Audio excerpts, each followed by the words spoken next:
This is Juliet Holt. I'm going to make a video today making beef stew, and I'll leave the recipe at the bottom of the video.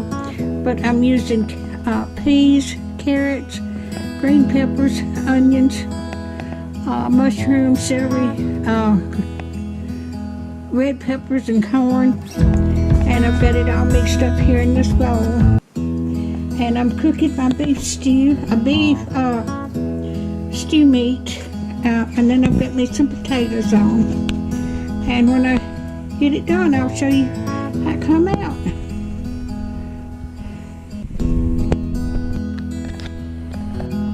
Alright, I have got it done. Now I used a fourth a cup of all the vegetables, each one vegetable, except I used a half a cup of onions, because I like a lot of onions. And I added salt and pepper and some seasoning. But this one didn't take long.